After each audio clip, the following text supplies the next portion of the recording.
Dear students, आज हम first year physics का चैप्टर नंबर 1 मेजरमेंट का थर्ड टॉपिक पढ़ेंगे, इंटरनेशनल सिस्टम ऑफ यूनिट्स का। तो डियर स्टूडेंट्स, ये इंटरनेशनल सिस्टम ऑफ यूनिट्स जो है ये एक नहायत इंपॉर्टेंट टॉपिक है और ये इंटरेस्टिंग भी है। डियर स्टूडेंट्स, इसकी जरूरत क्यों पेश आई कि या ये सिस्टम इंटरनेशनल इसको कहा क्यों जाता है, या इसमें सिस्टम इंटरनेशनल में किस किस किस्म की क्वांटिटीज को हम मेजर करते हैं, इसकी हम आज जो है वो डिटेल के साथ ब्रीफ डिस्कशन करेंगे और नहायत आसानी के साथ इसमें कुछ आपको। डियर स्टूडेंट्स, 1960 से पहले तीन तरह की जो है वो मेजरमेंट्स होती थी। डियर स्टूडेंट्स, 1960 से पहले जो है वो हमारे पास क्वांटिटी जरूर होती थी, हम उनको मेजर भी करते थे, लेकिन उनका एक स्टैंडर्ड सेट नहीं था। जैसे तीन तरह के सिस्टम थे मेजर करने के, एक सीजीएस सिस्टम, सी से सेंटी, जी से ग्राम और एस से सेकंड, एमकेएस मीटर, किलोग्राम और सेकंड, और एफपीएस फुट, पाउंड और सेकंड। डियर स्टूडेंट्स, ये जो फुट, पाउंड और सेकंड वाला सिस्टम जो है ये इंग्लैंड में राइज था और ये बाकी भी दुनिया के मुख्तलिफ जो है हिस्सों में। यानी बयान करने का मकसद ये है कि किसी भी जो है वो अगर एक मुल्क से जो है वो दूसरे मुल्क के साथ मसलन इस तरह बात करे फिजिकल क्वांटिटीज की, तो उनके आपस में बयानात साइंटिस्ट के ना मिलने की वजह से जरूरत पेश आई कि क्यों ना हम सारी दुनिया के लिए, जो सारे दुनिया के ममालिक हैं उनके लिए एक यकजा सिस्टम रखें। तो 1960 में इसकी एक कॉन्फ्रेंस हुई थी पेरिस में। 1960 में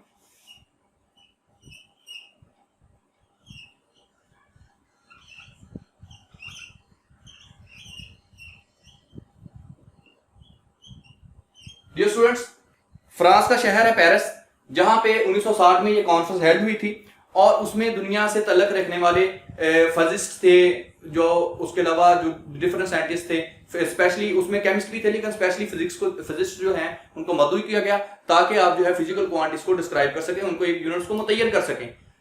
तो डियर स्टूडेंट, 1960 से पहले ये तीन किस्म के सिस्टम थे। 1960 के बाद हमने एक ही सिस्टम को मुतय्यन कर दिया जिसको हमने सिस्टम इंटरनेशनल का नाम दिया। अब सिस्टम इंटरनेशनल में देखें, ये जो यूनिट होते हैं ये फिजिकल क्वांटिटीज के होते हैं। आपको पता है फिजिकल क्वांटिटीज जो है वो दो तरह की हैं, एक बेस क्वांटिटीज हैं और एक ड्राइव्ड क्वांटिटीज हैं। ठीक है जी, बेस और ड्राइव्ड क्वांटिटीज को हम अपने प्रीवियस लेक्चर में डिस्कस कर चुके हैं। अब उनके यूनिट्स को जो है वो डिस्कस करते हैं। डियर स्टूडेंट्स, वो तमाम क्वांटिटीज जो इन टर्म्स ऑफ बेस क्वांटिटी बयान की जाए वो ड्राइव्ड क्वांटिटीज होती हैं और उनके यूनिट ड्राइव्ड यूनिट होते हैं। और वो क्वांटिटी जिसको डिस्क्राइब करने के लिए दूसरी फिजिकल क्वांटिटी की जरूरत ना पड़े, जो किसी और फिजिकल क्वांटिटी पे डिपेंड ना करता, उसको बेस क्वांटिटीज कहते हैं और उसके यूनिट जो होते हैं वो बेस यूनिट्स होते हैं। तो डियर स्टूडेंट्स, पहले मैं आपको बेस यूनिट्स के मुताबिक बता दूं। हमारे पास जो बेस यूनिट्स हैं वो, क्योंकि हमारे पास बेस क्वांटिटी 7 तरह की होती हैं, length, mass, time, temperature, amount of substance, electric current और इंटेंसिटी ऑफ लाइट, ये हमारे पास लिखे पड़े हैं साथ के साथ। तो डियर स्टूडेंट्स, सबसे पहले जो है लेंथ है, लेंथ का यूनिट डियर स्टूडेंट मीटर होता है और इसका सिंबल जो है वो सिंपली कैपिटल एम है। क्योंकि ये मैं इसकी आपको जो है वो बाद में एक डिस्कशन भी देता हूं, इससे जब हम ड्राइव यूनिट को बयान कर रहे होंगे तो इसमें एक दो बातें बताने वाली हैं जिसको स्टूडेंट जो है वो गलत भी लिख देते हैं या रटा लगाने की कोशिश करते हैं, तो उसको भी आज जो है वो कंप्लीटली डिस्क्रिप्शन के साथ जो है वो बयान किया जाएगा।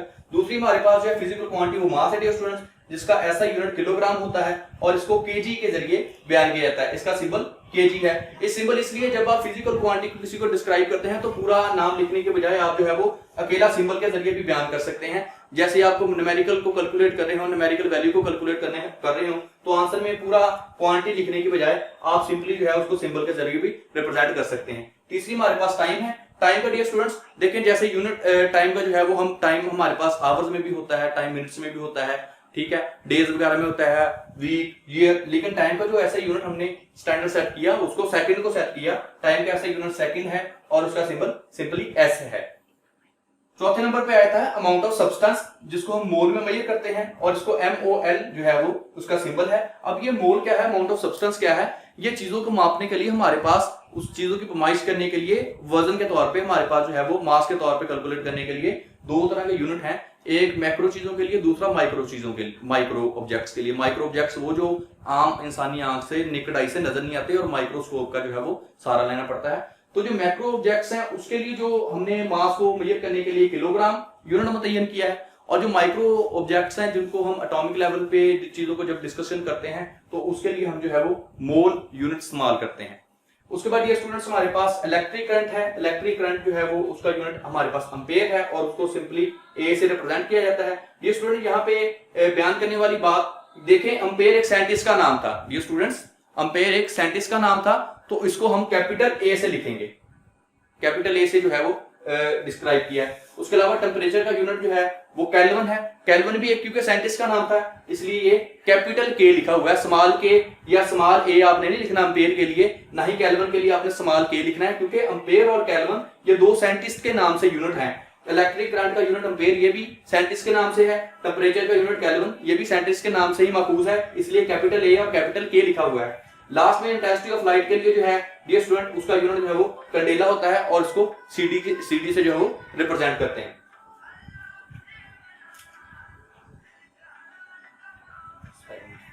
अब डियर स्टूडेंट्स हम जो है वो ड्राइव्ड जो है वो यूनिट्स की तरफ बढ़ते हैं।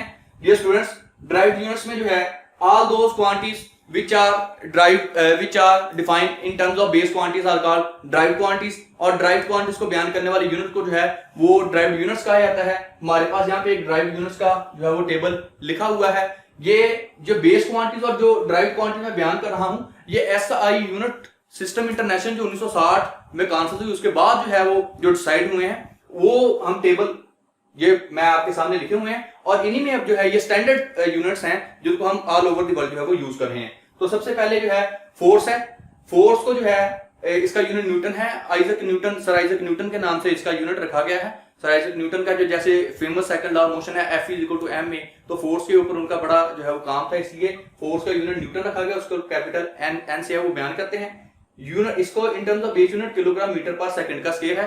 ये मैंने प्रीवियस लेक्चर में इसको प्रूव भी किया था कि न्यूटन कैसे किलोग्राम मीटर पर सेकंड के स्केयर के बराबर आता है। वर्क का यूनिट जूल है। डियर स्टूडेंट्स जूल भी साइंटिस्ट का नाम है। एनर्जी का यूनिट भी एक यहाँ पे मैं आपको बात बताना जरूरी समझता हूँ कि एनर्जी किसी भी फॉर्म में हो, काइनेटिक एनर्जी है, पोटेंशियल एनर्जी है, मैकेनिकल एनर्जी है जो है, उसके अलावा हीट एनर्जी है, जो भी है उसका जो हम एनर्जी का यूनिट जो है वो भी जूल ही होता है, और वर्क का यूनिट भी जूल है, कैपिटल जे से इसको बयान करते हैं। और इन टर्म्स ऑफ बेस यूनिट अगर हम बयान करना चाहें इनको, तो जूल जो बराबर होता है वो न्यूटन मीटर के बराबर होता है। ये स्टूडेंट जूल न्यूटन मीटर के बराबर होता है। अब यहाँ पे एक बात जरा ज़हन में रखें कि न्यूटन मीटर लिखते वक्त न्यूटन लिख के थोड़ा सा फासला छोड़ के फिर मीटर लिखेंगे, क्योंकि डियर स्टूडेंट्स ये न्यूटन जो है हमारे पास एक ऐसा यूनिट है और ऐसा यूनिट जो है वो बयान कर रहा है, जबकि जो हमारे पास ये जो मीटर आ रहा है इसमें क्योंकि ये साइंटिस्ट का नाम नहीं है, साइंटिस्ट के नाम को हमने जो यूनिट है उससे दूसरा थोड़ा सा सेपरेट करके लिखा है। अब डियर स्टूडेंट्स तीसरे नंबर पे हमारे पास पावर का यूनिट वाट आ जाता है। वाट भी एक साइंटिस्ट का नाम था, इसलिए हमने कैपिटल W लिखा है। इसको स्मॉल w आपने नहीं लिखना। अगर आप स्मॉल w से लिखेंगे तो ये गलत हो जाएगा, कैपिटल W से लिखना है, क्योंकि वाट जो है एक साइंटिस्ट का नाम था। हाँ, जब आपने पूरा नाम लिखना है बेशक आप स्मॉल स्पेल यूज कर सकते हैं, लेकिन उसमें भी जो फर्स्ट लेटर होगा वो W कैपिटल ही लिखा जाएगा। जी स्टूडेंट वाट जो है इन टर्म्स ऑफ अगर हम बेस यूनिट बयान करें तो वाट जूल पर सेकंड के बराबर भी होता है। कैसे? क्योंकि जो अगर हम लिखे ना पावर जो होती है वो P = W/T के बराबर होती है। अब ये W यहाँ पे जो है बेटा वर्क है, और यहाँ पे जो T है ये टाइम को जो है वो रिप्रेजेंट कर रहा है। तो बेटे वर्क का यूनिट क्योंकि आपको पता है जूल होता है, तो जूल, और टाइम का यूनिट क्योंकि पता है आपको सेकंड होता है, तो पावर को हम सिंपली जूल पर सेकंड भी लिख सकते हैं। डियर स्टूडेंट्स इसके अलावा जो है हमारे पास प्रेशर आ जाता है। प्रेशर का यूनिट जो है वो न्यूटन पर मीटर का स्क्वायर है। अब न्यूटन पर मीटर का स्क्वायर डियर स्टूडेंट देखें कैसे है, क्योंकि यहाँ पे ये भी आपको मैं बात, आपने इस चीज को रटा नहीं लगाना कि यार ये इस चीज को रटा कैसे लगाएंगे, इस चीज को रटा कैसे लगाएंगे, क्योंकि जो प्रेशर है हमारे पास उसको हम डिफाइन करते हैं force applied per unit area. Force applied per unit area. तो डियर स्टूडेंट क्योंकि आपको पता है कि फोर्स का जो यूनिट होता है वो न्यूटन होता है। इसको बेटा पावर नहीं समझ लेना, ये प्रेशर लिखा गया है, ये मैं आपको पूरा बल्कि स्पेल लिख भी देता हूं। फोर्स का यूनिट न्यूटन होता है और एरिया का यूनिट मीटर स्क्वायर होता है। तो जब हम इसको लिखेंगे मीटर स्क्वायर को ऊपर उठा के लेके जाएंगे तो ये न्यूटन पर मीटर का स्क्वायर आ जाएगा। इसी तरह डियर स्टूडेंट्स जो है जो न्यूटन पर मीटर स्क्वायर है वो किलोग्राम मीटर सेकंड के स्क्वायर के बराबर आता है। आगे डियर स्टूडेंट इलेक्ट्रिक चार्ज जो है उसका यूनिट कूलम होता है। कूलम भी डियर स्टूडेंट साइंटिस्ट का नाम है। कूलम ने स्टैटिक चार्जेस के ऊपर दो तरह की हमारे पास जो है हम चार्जेस को डिस्कस करते हैं, एक इलेक्ट्रोडायनेमिक्स में करते हैं और एक इलेक्ट्रोस्टैटिक्स में करते हैं। इलेक्ट्रोस्टैटिक्स में हम स्टैटिक चार्जेस का जो है वो स्टडी करते हैं, स्टैटिक चार्जेस एट रेस्ट। तो कूलम की उसके बारे में बड़ी स्टडी है। तो ये इलेक्ट्रिक चार्ज का यूनिट कूलम है, ये कूलम के नाम पे दिया गया है, कूलम भी साइंटिस्ट का नाम है और चार्ल्स कूलम इसका पूरा नाम है बेटा। इसको भी कैपिटल सी से लिखा जाता है। और अगर हमने इन टर्म्स ऑफ बेस यूनिट इसको बयान करना हो बेटा तो ये एम्पेयर सेकंड है। अब देखें एम्पेयर सेकंड में हम थोड़ी सी स्पेस देंगे, एम्पेयर स्पेस सेकंड, ये ज्यादा स्पेस पे नहीं लिख देना कि आपने एम्पेयर लिखा है उसके बाद सेकंड यहाँ पे जाके लिख दिया। ये स्टूडेंट्स ये गलत हो जाएगा, थोड़ी सी स्पेस देनी, यानी कि साथ जोड़ के स्पेलिंग नहीं लिखने, जैसे ये कंप्लीट वर्ड नहीं हम लिख देते साथ जोड़ के, तो ये थोड़ा सा सिंगल करके जो है वो एक थोड़ा सा स्पेस यहाँ पे हमने फिर सेकंड लिख दिया है। तो डियर स्टूडेंट्स ये तो थे हमारे बेस यूनिट्स और ड्राइव्ड यूनिट्स। ये स्टूडेंट्स जब हमने सिस्टम इंटरनेशनल को डिस्क्राइब करना शुरू किया तो उसमें जो है इन बेस और ड्राइव यूनिट्स के अलावा कुछ और यूनिट्स भी आते थे जिनको हम ना ही बेस में लिख सकते थे ना ही ड्राइव में लिख सकते थे। बेसिकली आफ्टर 1960 बेटा तीन तरह का हमने बनाया था। एक था, पहली थी बेस, दूसरा था, पहले थे बेस यूनिट्स, दूसरे थे ड्राइव्ड यूनिट्स और तीसरे थे सप्लीमेंट्री यूनिट्स। ये सप्लीमेंट्री यूनिट्स हैं, ये ज्योमेट्रिक यूनिट्स हैं। अब हम जो है वो सप्लीमेंट्री यूनिट्स को जो है वो बयान करेंगे। तो डियर स्टूडेंट्स तीसरी जो टाइप थी हमारे पास supplementary unit. Supplementary unit dear student ना ही तो बेस यूनिट में आते हैं ना ही डिराइव्ड यूनिट में आते हैं। ये मैं आपको बता दूं सप्लीमेंट्री यूनिट जो है वो दो तरह के होते हैं बेटा, एक रेडियन होता है, एक स्टीरेडियन होता है। अब बेटे ये रेडियन और स्टीरेडियन जो है हमारे पास को क्वांटिटी नहीं है। ये रेडियन और स्टीरेडियन इटसेल्फ यूनिट्स हैं। रेडियन जो है प्लेन एंगल का यूनिट है, जैसे क्वांटिटी में अगर ये लिख दूं प्लेन एंगल और दूसरी सॉलिड एंगल, उसके बाद यूनिट और बस। अब डियर स्टूडेंट्स अब देखें कि हमारे पास ये जो रेडियन और स्टीरेडियन है ये क्वांटिटी नहीं है बल्कि ये ज्योमेट्रिक यूनिट्स हमारे पास हैं एज यू नो। और ये आप देख भी रहे हैं कि सर्कुलर ऑब्जेक्ट्स हैं, दो तरह सर्कुलर हमारे पास शेप्स बड़ी पड़ी हैं और ये दो तरह की शेप्स हैं। अब देखें डियर स्टूडेंट जो प्लेन एंगल का यूनिट होता है वो होता है रेडियन, इसको सिंपली RAD भी लिखा जाता है। और जो सॉलिड एंगल का यूनिट होता है वो बेटा होता है स्टीरेडियन।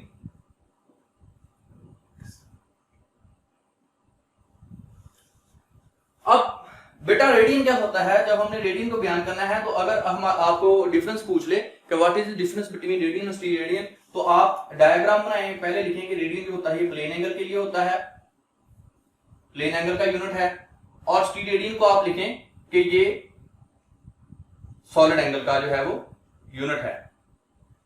रेडियन क्या होता है, ये cuts the circumference of an arc. अब देखें ना जरा ये जो सारा सर्कल है ना, ये सर्कल की जो बरूनी जानब ये सारा जो एरिया जो आपको नजर आ रहा था ये सर्कल का जो बरूनी बाउंड्री होती है उसको सर्कमफरेंस बोलते हैं। और आर्क ये है, यहां से लेके यहां तक का जो एरिया आपको नजर आ रहा है ये आर्क का नजर आ रहा है। तो ये इसको आप प्लेन एंगल भी कह सकते हैं जो कि दो रेडियाई के दरमियान सबटेंड होता है angle subtended between two radii. और जो रेडियाई होती हैं वो दोनों इक्वल इन लेंथ होती हैं, subtended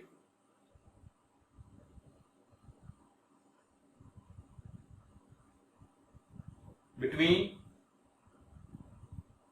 to radii which are equal in length. इस तरह जो बेटा इसकी जो मिसाल है ना रेडियन की, यो एग्जांपल आपको पूछे कोई कि एग्जांपल भी तो देना जरूरी है ना, तो सिंपल बॉल नहीं होता, जैसे फुटबॉल कह लें या बॉल कह लें, जो अंदर से खोखला होता है, जैसे आप इसको मैं आपको सादा सी मिसाल दे रहा हूँ, बॉल होती है जिसको दबाया जा सकता है, अंदर से खोखली होती है लेकिन बाहर से जो है हमें सर्कुलर फॉर्म में ही नजर आ रही होती है। तो ये रेडियन की एक मिसाल है। स्टीरेडियन बेटा ये एक सॉलिड एंगल है, सॉलिड एंगल का जो यूनिट होता है वो स्टीरेडियन होता है। ये 3 डायमेंशनल एंगल होता है हमारे पास, जो ये स्टीरेडियन है 3D जो होता है एंगल होता है, क्योंकि देखें इसमें बेटा दो रेडियस भी आ रहे होते हैं, रेडियाई भी आ रही होती है, जो तीसरी चीज होती है ये बिल्कुल सर्कल के सेंटर में एंगल आ रहा होता है। It is subtended at the centre of the circle, it is subtended at the centre of the circle. और ये जो सर्कुलर एरिया होता है क्योंकि एरिया का यूनिट जो स्क्वायर में लिखा जाता है, तो देखें आर स्क्वायर इधर मैंने लिखा हुआ है। और डियर स्टूडेंट्स, अगर हम इसकी जो है वो कोई मिसाल लेनी हो, एग्जांपल लेनी हो, तो ऐसी चीजें उधर से खोखली नहीं होती, बिल्कुल भरी हुई होती है। आप इसकी जो है वो इसके मुतल्लिक जानते हैं पहले ही, लेकिन साइंटिफिक नेम इसका या साइंटिफिक प्रॉपर्टीज नहीं जानते थे। तरबूज आप खाते हैं डियर स्टूडेंट्स, तो तरबूज जो है इसकी जो है हमारे पास वाटरमेलन जो है एक एग्जांपल है।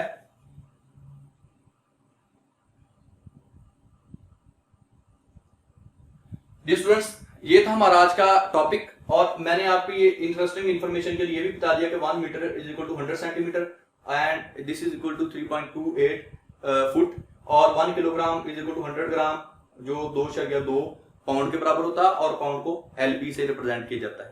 Dear student, I hope so कि आज के लेक्चर की इंशाल्लाह आपको समझ आएगी, और आप जो है वो इसको लेक्चर को गौर से सुनिएगा, बहुत से कंसेप्ट भी आपके क्लियर होंगे। तो नेक्स्ट लेक्चर के लिए हमारी वीडियोस को डेली देखते रहें, हमारे चैनल को सब्सक्राइब करें, अपना ख्याल रखें, अल्लाह हाफिज।